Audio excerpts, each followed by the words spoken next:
Welcome back नाज़रीन। अब गुफ्तगू करें जाहिद खान साहब से, शर्मिला फारूकी साहिबा से और तैमूर खान झगड़ा साहब। वेरी क्विकली शर्मिला साहिबा, जो तैमूर साहब बात करें आप उससे इत्तफाक करें या ना करें, बट ये बात उन्होंने अहम की है कि मसले तो बहुत ज़्यादा हैं, आपने भी उनका जिक्र किया।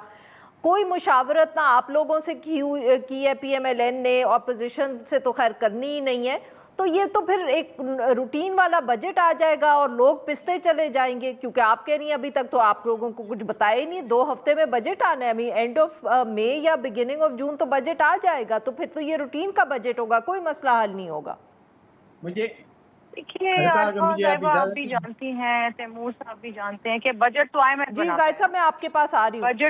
बजट में जो थोड़ी बहुत ट्वीक्स होती हैं, लड़ाई करनी होती है, वो हम बैठ के पार्लियामान में करते हैं या पीपल्स पार्टी कमेटीज में करती है, या फिर जब लास्ट मिनट में उनसे ड्राफ्ट शेयर होता है तो फिर हम उसके ऊपर जो है हुकूमत को बहुत सारी चीजें कवर कराने में कामयाब होते हैं, कहीं कहीं नहीं होते हैं।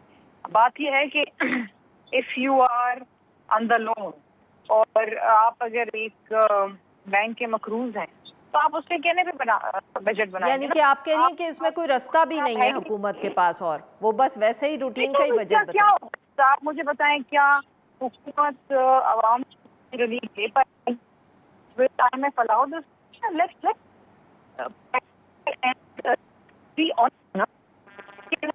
ये हो जाएगा, हो जाएगा। Do you expect a very populist budget or a budget which is really looking, we are expecting ठीक, वक्त ज़रा कम है शर्मिला साहिबा, इसलिए मैं जाहिद साहब से की तरफ अब जा रही हूँ। जी जाहिद साहब, तो जो शर्मिला साहिबा बात कर रही हैं कि आप लोगों ने कोई नहीं आवाम को इस दफ़े रिलीफ देना, वैसा ही बजट बनेगा जैसे हर दफ़े बनता है कि बहुत से टैक्सेस होंगे, टैक्सेस बढ़ा देंगे और लोग जो हैं वो पिसते रह जाएंगे। ठीक है अल्पा, एक बात मैं वाज़ेह करूं कि देखिए हुकूमत ने तो कोशिश की और किसी हद तक कामयाबी मिली भी थी, लेकिन जब ईरान और अमेरिका की लड़ाई शुरू हो गई तो उससे ये असरात ज़ाहिर है कि उस तरीके से तो न दे सकेंगे या न दे पाएंगे। उसकी वजह ये है कि आपके पेट्रोल और डीजल का जो रेट्स है या LNG वगैरह की जो रेट्स है वो इतना हाई है कि आप आवाम को क्या रिलीफ देंगे। ये बिल्कुल सही है और हम भी जाहिर है कि पेट्रोल के रेट तो आप एक तरफ छोड़ दें, आप लोग 100 रुपए से ज्यादा तो टैक्स कलेक्ट कर रहे हैं पेट्रोल पे। वही आप उसके बारे में भी तो सोचे ना। आप मुझे बता दें कि उस हमारे पास क्या रास्ता है कि हम IMF को का इनकार करें कि नहीं करते हैं। ये ठीक कह रहे हो कि ये बोझ आवाम पे डाला जा रहा है हुकूमत की तरफ से। हुकूमत के लिए कोई खुशी की बात नहीं है, क्योंकि इस हुकूमत ने कल आवाम के पास जाना भी है, तो ये ज़रूरी नहीं है। लेकिन आप मुझे बता दें कि इसके अलावा और कौन सा रास्ता है कि वो इख्तियार करे हुकूमत के, ताकि IMF की जो शराइत है वो न मान सके। अगर उसके नहीं मानते तो फिर तो वही होगा ना कि कहेंगे श्रीलंका बन जाएगा, प्लान बन जाएगा और डिपार्ट हो जाएंगे। तो इस वक्त अपने कम कर एक बात लेना कर लो कि NFC अवार्ड की आप बात करें, NFC का अलग फोरम है, वो असेंबली में नहीं होता है। NFC का अपने अवार्ड में जब NFC में बैठ जाए तो मेरे ख्याल में वो तो एक दिन की भी बात है, वो हो सकती है।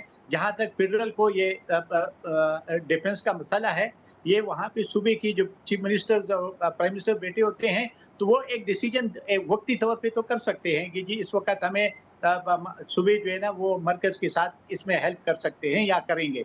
बाकी तो अमेंडमेंट के लिए या ये चीज़ वो फिर तो टाइम लगेगा। और अभी आप वाली बात है कि बजट तो नज़दीक है, तो उसमें तो वो चीज़ें नहीं हो सकती हैं। हाँ, NFC अवार्ड में ये चीज़ें हो सकती हैं। और जहाँ तक हुकूमत की बात है, हकीकत है कि हम जिस तरीके से चाहे हम आवाम को रिलीफ नहीं दे सकते और न देने के काबिल है। और अगर हम ये चीज़ें जो आप कहते हैं जिस तरीके से उस पे पेट्रोल पे उस पे लीवी लगी है, तो उसके लिए अगर हम न लगाए तो फिर IMF के साथ क्या क्या करें, ये आप बताएं सही, क्योंकि इस वक्त मुश्किलात है। और सर खर्चे भी तो कम कर सकती है हुकूमत अपने। जी सर हुकूमत अपने खर्चे भी कम कर सकती है, हुकूमत तो अपने खर्चे भी कम कर सकती है। सर आप कोई भी है मुझे बता दे कि किस डिपार्टमेंट में या किस चीज में खर्च ज्यादा हो रहा है कि हुकूमत कम कर दे। जी सर तैमूर साहब बताना चाह रहे हैं। जी तैमूर साहब बताएं। ये एक मैं बात, क्योंकि इसको का तो ज्यादा पैसे तो सूबों के पास है, मरकज के पास तो इतना कुछ नहीं है।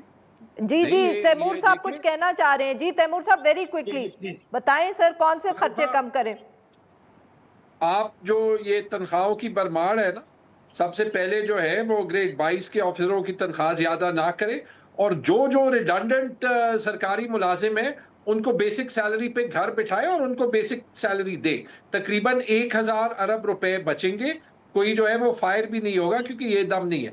آپ اگر ایگزسٹنگ پینشنز کو فائنانس کریں کہ یہ جو لوگوں کی تنخواہیں بڑھتی ہیں وہ اپنے تنخواہ کا 5% اپنے پینشن میں جو ہے وہ دیں تو آپ کے پاس 500 ارب روپے بچیں گے.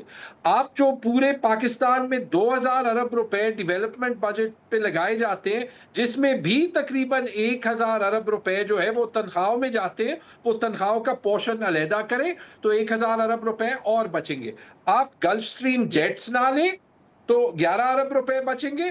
اور آپ اسی طرح سے اگر پروکیورمنٹ کو ٹھیک کریں, پروکیورمنٹ میں 5% سیونگ جو ہے وہ 500 ارب روپے بچائیں گے. بہت بہت شکریہ ہمارے مہمانوں کا, ہمارے لیے وقت نکالا. زاہد خان صاحب ان پرپوزل سے اگری کرتے ہیں کہ نہیں, اس کے لیے ہمیں ایک اور شو کرنا پڑے گا. آج کے لیے بس اتنا ہی. We'll be back tomorrow at the same time.